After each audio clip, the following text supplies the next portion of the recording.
Hi, friends! Today we will be reading a story titled The Not So Big Bad Wolf, written by Shanti Miller and illustrated by Kay Miller.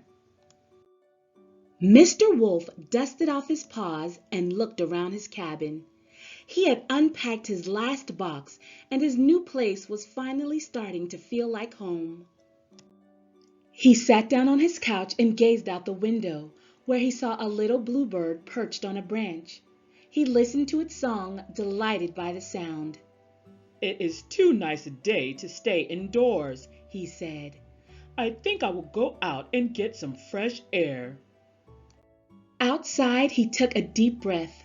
Spring was in the air. The snow was starting to melt, flowers were blooming, and animals were awaking from their long winter naps. Mr. Wolf decided he would take a walk through the forest and meet some of his neighbors. He strolled along the dirt path, humming to himself, until he came to a house made of straw, right next to the river. "What a wonderful view!" he said out loud.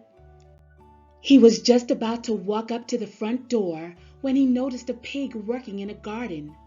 The pig was busy pulling up some of the greenest lettuce the wolf had ever seen.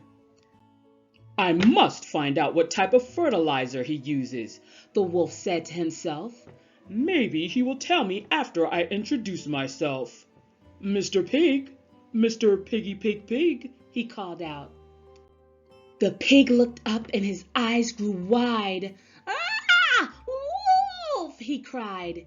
He ran inside his house and locked the door behind him. The wolf knocked.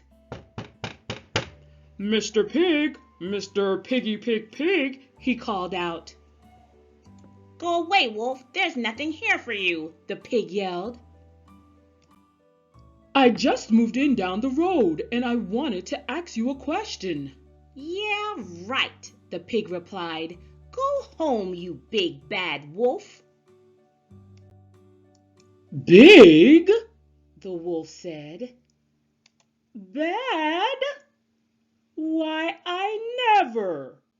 He sighed an enormous sigh, and to his surprise, the pig's house collapsed into a pile right before his eyes. "Look at what you did! You are a big bad wolf!" the pig shouted as he ran off. "I'm so sorry." The wolf attempted to apologize, but the pig didn't give him a second glance as he disappeared into the forest. "Well, that was awkward," the wolf said. "I hope my next neighbor is a little more polite." He continued to walk down the path until he came to a small hut made from sticks. "What a charming little house," the wolf said. He noticed another pig painting a mailbox. "That's a lovely color," the wolf complimented. "May I ask—" Before the wolf could finish his question, the pig cried out, "Ah, wolf!" He dropped his paintbrush, ran inside his house, and locked the door behind him. "This is getting ridiculous," the wolf thought. Excuse me, Mr. Pig, Mr. Piggy Pig Pig. I just wanted to ask you a question." "Yeah, right," the pig yelled out. "Go home, you big bad wolf. My brother is here, and he said you just destroyed his house." "That was an accident. Let me in so we can discuss this like gentlemen." Frustrated, Mr. Wolf knocked on the door, maybe a little too hard, and it collapsed into pieces right in front of him. "Not again! What are you guys using to hold your houses together?" he asked. "Look at what you did! You're a big bad wolf!" the pig shouted as they ran off into the forest. The sun was starting to set, but the wolf continued his walk, determined to properly meet at least one of his neighbors. He hadn't been walking long when he came to a brick house surrounded by beautiful, vibrant flowers. He stepped onto the porch and peeked into the window. There was a fire going in the fireplace, and he saw two pigs roasting marshmallows and drinking hot cocoa. Some cocoa would be nice right now, Mr. Wolf said to himself. He raised his paw to knock on the door when a loud voice bellowed behind him. I've got you now, Mr. Big Bad Wolf. What is up with you guys and this whole big and bad thing? Mr. Wolf fussed as he turned around. His next words stuck in his throat when he came face to face with a large pig holding an even larger stick pointed right at him.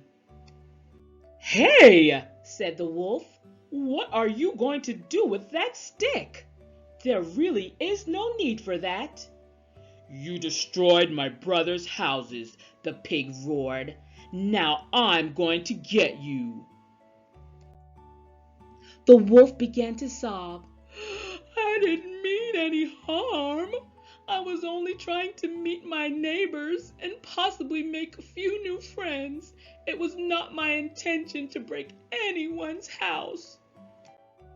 Don't cry, the pig said.